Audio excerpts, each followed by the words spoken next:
नमस्कार मंडळी, मी संकेत नलोडे. SR फिल्म्समध्ये आपलं स्वागत आहे. तर मंडळी, आज आपण एक वेगळा विषय बोलणार आहोत की गुंतवणूक म्हणजे सोन्याच्या गुंतवणुकीबद्दल आपण बोलणार आहोत. की गव्हर्नमेंटने एक नवीन स्कीम आणलेली आहे गोल्ड इन्व्हेस्टमेंटची, तर त्याच्याबद्दल बोलणार आहोत आपण. EGR म्हणजे इलेक्ट्रॉनिक गोल्ड रिसीट. तर म्हणजे कसं आहे माहिती आहे का, आज की माणसाकडे आता पैसे आले किंवा माणसाचे जे कमाई आहे त्यातले काही पर्सेंटेज आपण सेविंगमध्ये ठेवतो. तर सेविंग म्हणजे त्याच्यामध्ये भरपूर प्रकार आहेत. जसं म्युच्युअल फंडमध्ये इन्व्हेस्ट केलं, त्यानंतर म्युच्युअल फंडमध्ये डायरेक्ट नाही केलं तर SIP म्हणजे सिस्टमॅटिक इन्व्हेस्टमेंट प्लॅन, म्हणजे दर महिन्याला काही ठराविक अमाऊंट काढायची आणि ती त्याच्यामध्ये भरायची. म्हणजे हे शेवटी स्टॉक मार्केटला जातं आहे. आणि स्टॉक मार्केट जर तुम्ही डायरेक्ट खेळत असाल तर डायरेक्ट इन्व्हेस्टमेंट करताय. पुन्हा हे सगळं झाल्यानंतर आपण बाकी गोष्टींमध्ये देखील इन्व्हेस्टमेंट करतो आहे. जसं आता शेतीमध्ये आलं, शेतजमीन आली किंवा काही प्लॉट घेतले किंवा काही फ्लॅट घेतले का, तर उद्या उठून आपल्याकडे ते आपल्याला ज्यावेळी गरज असेल त्यावेळी ते पैसे आपल्याकडे अवेलेबल व्हावेत. तर तसंच एक चांगली इन्व्हेस्टमेंट म्हणून ऑल ओव्हर वर्ल्ड सोन्याकडे पण पाहिलं जातं. तर मंडळी, सोनं एक खरोखर चांगली इन्व्हेस्टमेंट आहे, कारण का त्याचे रेट वाढतच जातात, कधी जास्त कमी होत नाहीत. आणि नंतर आपल्याला जाणवतं की हां बाबा ठीक आहे, याच्यामध्ये मी इन्व्हेस्टमेंट केली म्हणून बरं झालं.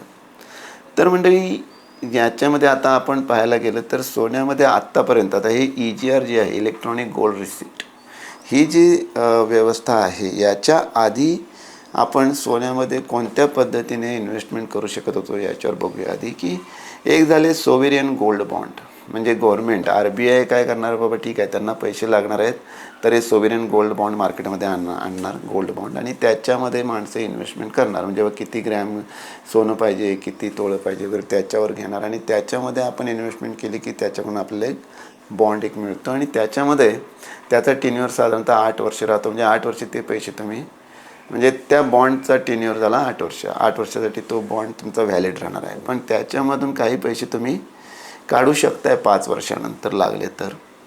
आणि याला फिक्स इंटरेस्ट रेट मिळतं. ठीक आहे, इंटरेस्ट रेट फिक्स आहे 2.2% पर ॲनम. पण सोन्याचा रेट पाहिला तर ते 2.5% देखील ते उद्या उठून 200 किती टक्के होतील माहीत नाही, कारण का तेवढा रेट सोन्याचा वाढत जातो आहे. पण याच्यामध्ये मंडळी फिजिकल गोल्ड असं अवेलेबल नसतं आहे, किंवा ठीक आहे बाबा हे सोनं एवढं ठेवलेलं आहे आणि त्याच्या अगेन्स्ट तुम्हाला बॉन्ड देतात असं नाही आहे, किंवा हे बॉन्ड असे आहेत आणि त्याच्यामध्ये फक्त सोन्याचा जो रेट आहे तोच कन्सिडर केला जातो. त्यानंतर दुसरं झालं ETFs म्हणजे गोल्ड एक्सचेंज ट्रेडेड फंड्स.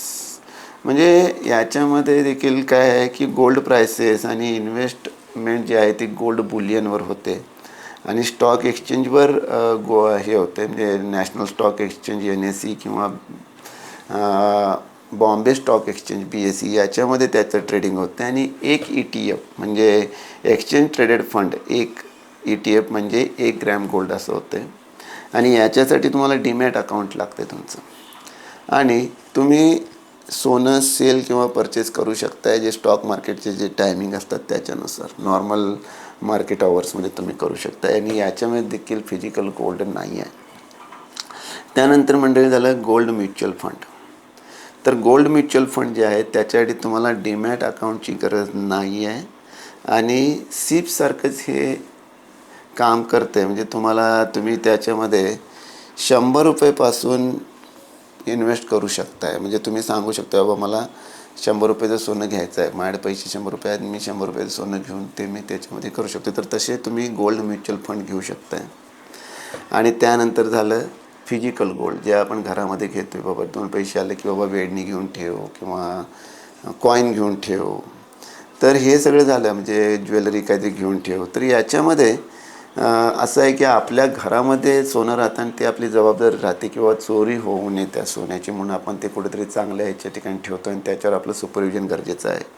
पण याच्यामध्ये काय मंडळी, किंवा ठीक आहे मला घरामध्ये हे सोनं ठेवायचं नाही तर आपण लॉकर्समध्ये ठेवतो आहे, मग ते लॉकरचा खर्च आला. म्हणजे याच्यामध्ये जे फिजिकल गोल्ड आपण ठेवतो आहे त्याच्यामध्ये आपले खर्च असे आले की एक्स्ट्रा कॉस्ट आले. जसे बाबा ठीक आहे ते एखादा दागिना बनवून घेतला तर मेकिंग चार्जेस त्याच्यावर आले. पुन्हा त्याचा इन्शुरन्स काढला जातो बाबा, त्यानंतर लॉकरचे चार्जेस, असे वेगवेगळे चार्जेस आलेत. आणि ज्यावेळी आपण हे फिजिकल गोल्ड द्यायला जातो आहे त्यावेळी त्याच्यामध्ये काही घट पकडली जाऊ शकते. दागिन्यांमध्ये पकडली जाते, कॉईन्समध्ये नाही, पण दागिन्यांमध्ये पकडली जाते. तर हे असे सगळे लॉस पण त्याच्यामध्ये होऊ शकतात. आणि गोल्ड मायनिंग स्टॉक्स म्हणजे जे सोनं मायनिंग करतात त्या कंपन्यांमध्येच इन्व्हेस्ट करायचे आपण. आणि त्याच्यामध्ये काय होतं आहे की रिस्क आहे, कारण ती कंपनी उद्या बुडाली तर आपले पैसे बुडू शकतात, पण त्यात रिटर्न्स चांगले मिळणार, कारण का सोन्याचा रेट उद्या वाढला की तेवढ्या रेटनं आपल्याला पैसे परत मिळणार. तर हे 5 प्रकारची इन्व्हेस्टमेंट याच्या आधी आपण सोन्यामध्ये करू शकत होतो, पण आता 6वा प्रकार आलेला आहे तो EGR, इलेक्ट्रॉनिक गोल्ड रिसिप्ट. तर याच्यामध्ये काय माहिती आहे का मंडळी, जसं सोव्हरेन गोल्ड बॉन्ड RBI कंट्रोल करते, तसं EGR सेबी कंट्रोल करते, म्हणजे stock exchange board of India SEBI control करते.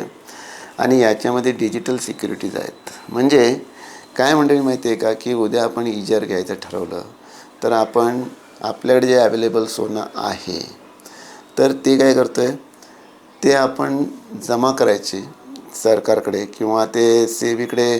जी नोंद आता सेबी काय करणार, बाबा ठीक आहे हे EGR कोण करू शकतं, तर तशा त्या कंपनीज निवडणार किंवा तसे ते वॉल्ट मॅनेजर असे निवडणार आणि त्यांच्याकडून ते EGR स्कीम आपण करू शकतो. मग आपल्याला याच्यामध्ये काय होणार माहिती आहे का मंडळी, की कसं होणार, आता सिस्टीम सांगतो. EGRमध्ये आपण EGRमध्ये इन्व्हेस्ट करायची ठरवली तर आपण सेबीनं जे सजेस्ट केलेले आहे त्यांच्याकडे आपण जाणार आणि त्यांना सांगणार मला एवढे पैसे मिळाले आहेत तर त्याच्या पैशात मला सोनं हवं आहे, किंवा आपल्याकडं सोनं असेल तर ते आपण त्यांना नेऊन देणार. तर ते आपल्याकडून ते सोनं घेणार आणि आपण जेवढे इन्व्हेस्ट केलेले आहे तर तेवढ्या इन्व्हेस्टमेंटमध्ये किती ग्रॅम किंवा किती किलो सोनं आलं ते सोनं त्या फिजिकल रूपामध्ये ठेवणार आहेत. तर असे हे आहेत सुरक्षित साठवणुकी आहेत. सध्या आता अहमदाबाद आणि मुंबईमध्ये आहेत आणि आता या तिजोरी आहेत, ती संकलन केंद्र कलेक्शन सेंटर आहे, तर ते आता दिल्ली, कोलकाता आणि चेन्नई आणि बेंगलोर इथं आता उडायला सुरू आहेत. म्हणजे आता तिथे सुरू करण्यात आली आहेत आणि आता इथून पुढे आणि भरपूर संकलन केंद्र उभारण्याचं त्यांची योजना आहे. जवळजवळ 120 केंद्र अजून उघडणार आहेत. तर याच्यामध्ये मंडळी जर ते EGR आपण घ्यायचं ठरवलं तर ते EGR आपण घेतलं तर ते आपल्या डीमॅट अकाउंटवर दिसतं आपल्याला की बाबा ठीक आहे तुम्ही खरेदी केलं आहे एवढं सोनं, पण तुम्ही प्रत्येक वेळी तिकडे जायची गरज नाही. तुम्ही आता खरेदी केलं सोनं तर त्यांना कळणार बाबा ठीक आहे मी आता उद्या खरेदी केलं, बाबा ठीक आहे यानं 10,000 रुपयेचं सोनं खरेदी केलेलं आहे. 10,000 रुपये त्या दिवशी खरेदी केलं त्या दिवशी याचा रेट एवढा आहे तर त्याच्यामध्ये एवढं ग्रॅम सोनं येतं, तर तेवढं ग्रॅम सोनं तिकडं कलेक्शन सेंटरमध्ये नेऊन ठेवणार आहे माझ्या नावावर. हे असं झालं तर ही याची हे चालते. आणि याच्यामुळे काय होतं ते भौतिक म्हणजे फिजिकल सोनं तेवढं अवेलेबल असतं. आणि याच्यामध्ये असं नाही किंवा माझ्याकडे भरपूर किलो असेल तरच, तर नाही आहे. याच्यामध्ये एकदम कमी म्हणजे 1 तोळा सोनं किंवा किती ग्रॅम सोनं देखील तुमच्या नावावर ते ठेवणार आणि तुम्ही तेवढं सोनं देखील खरेदी करू शकताय. तर याच्यामध्ये कसं आहे 2 प्रकारे तुम्ही याच्यामध्ये इन्व्हेस्टमेंट करू शकता. एक म्हणजे बाबा प्रत्यक्ष सोने जमा करून, म्हणजे आता EGR आता मला समजलं, आता या व्हिडिओ तर मार्फत तुम्हाला समजलं की बाबा EGR एक नवीन स्कीम आलेली आहे आणि ठीक आहे याच्यामध्ये इन्व्हेस्ट करायला मला काही हरकत नाही आहे. कारण का याच्यामध्ये इन्व्हेस्ट केल्यानंतर सोनं माझ्याकडे राहत नाही, तर ते सोन्याची जबाबदारी त्यांच्याकडे राहते, वॉल्ट मॅनेजरकडे, जे सेबीच्या अंडर आहेत ते, आणि त्यांची जबाबदारी आहे सांभाळून ठेवायचं. माझ्याकडे काय मी माझ्या डीमॅट अकाउंटमध्ये मला दिसते बाबा ठीक आहे मला एवढं माझ्याकडे सोनं आहे आणि ती जबाबदारी आपली राहत नाही. तर मी आता सोनं घेऊन जाणार आणि सेबीने जे अपॉइंट केलेले आहेत वॉल्ट मॅनेजर त्यांच्याकडे जाणार आणि मी सांगणार की बाबा हे माझं सोनं आहे तुम्ही ठेवून घ्या. तर मग ते चेक करतात बाबा ठीक आहे हे सोनं जे आणलेलं आहे त्याचं प्युरिटी किती आहे आणि त्याचं वजन किती आहे. आणि हे झाल्यानंतर ते आल्यानंतर एवढं तर मग जेवढं सोनं आणलेलं आहे त्याचं जेवढी किंमत आहे तेवढं EGR गुंतवणूकदाराच्या, म्हणजे मी आता गुंतवणूक करणार असेल तर माझ्या डीमॅट अकाउंटमध्ये ते दिसते. आणि त्यानंतर उद्या उठून मला जर वाटलं नाही ठीक आहे हे सोनं मला परत हवं आहे तर मी ते त्यांना रिक्वेस्ट करू शकतो की मला ते सोनं पाहिजे. मग ते काय करणार ते सोनं तुम्हाला परत देणार, म्हणजे तुम्ही जाऊन त्यांच्याकडनं कलेक्ट करू शकता. आणि ते झालं माझ्याकडे आता सोनं अवेलेबल आहे आणि मला त्या स्कीममध्ये जायचं असेल तर. दुसरी पद्धत काय झाली तर थेट बाजारातून खरेदी करायची. म्हणजे काय करायचं, जर आता माझ्याकडं इन्व्हेस्टमेंट करायला सोनं नाही आहे तर काय करायचं की बाबा मी शेअर मार्केटमध्ये किंवा म्युच्युअल फंडमध्ये गेलो आणि ते सोनं खरेदी करायचं आणि त्याच्यावरती EGRमध्ये खरेदी विक्री करू शकतो डीमॅट अकाउंटवर. आणि त्याच्यामार्फत मी सोनं घेणार आणि ते EGRमध्ये ठेवणार. पण याच्यामध्ये असं आहे की त्याचे वॉल्टिंग चार्जेस, म्हणजे त्याचं आता कसं आहे, वॉल्टिंग मॅनेजर जे आहेत त्यांना तिथं काहीतरी ते सोनं ठेवायचं आहे, पुन्हा त्याचे काहीतरी हँडलिंग चार्जेस आहेत, हे सगळे चार्जेस त्याच्यामध्ये पे करायला लागतात. आणि त्यांचे काही सर्व्हिस आपल्याला ते वॉल्ट मॅनेजर देतात, त्याचे सर्व्हिस चार्जेस जे काय असतील ते त्यांना द्यावे लागतात आपल्याला. तर ही एक नवीन सिस्टीम अशी EGR म्हणजे इलेक्ट्रॉनिक गोल्ड रिसिप्ट निघालेली आहे. आणि याची जर तुलना दुसऱ्या ह्या ज्या आहेत पद्धत जी आहेत गोल्ड इन्व्हेस्ट करणं त्यांच्याबरोबर कम्पेअर करायला गेलं तर याचा फायदा असा आहे की आपल्याला ते फिजिकल सोनं जवळ सांभाळण्याची गरज नाही आहे. ते सरकारची जबाबदारी आहे म्हणणं किंवा SEBीची जबाबदारी आहे ते सोनं सुरक्षित ठेवण्याची, एक झाली. ते झाल्यानंतर पुढची गोष्ट झाली की जेव्हा हवं त्यावेळी ते फ्युचरमध्ये आपल्याला मिळू शकते, केव्हा हवं तेव्हा. आणि त्यावेळेचा जो रेट आहे त्या रेटनुसार आपल्याला ते मिळणार आणि आपण त्यांना EGRला सांभाळा ठीक आहे हे असं असं आहे. आणि दुसरी गोष्ट अशी आहे की नवीन स्कीम ही थोडी फरक असा आहे की जुन्या स्कीममध्ये बऱ्यापैकी फिजिकल गोल्ड अवेलेबल नव्हतं, पण याच्यामध्ये फिजिकल गोल्ड अवेलेबल राहणार आहे. तर मंडळी याच्यावर एक नवीन एक इन्व्हेस्टमेंट चॅनल म्हणून आपण बघू शकतो, गोल्ड इन्व्हेस्टमेंट चॅनल. तर ही खरोखर एक चांगली नवीन सुविधा आणलेली आहे इन्व्हेस्टमेंटसाठी. आणि याच्यामध्ये इन्व्हेस्टमेंट केली तर खरोखर आपलं सोनं, फिजिकल सोनं आपल्याकडे राहू शकते, जे SEBीच्या अंडर असणार आहे आणि ते सुरक्षित असणार आहे आणि आपल्याला हवं त्यावेळी ते आपण मिळवू शकतो. तर मंडळी हा एक झाला व्हिडिओ की ज्याच्यामध्ये आपण इन्व्हेस्टमेंटचा एक नवीन टाईप पाहिला. तर पुढच्या व्हिडिओमध्ये आपण लवकरच भेटू. तोपर्यंत नमस्कार.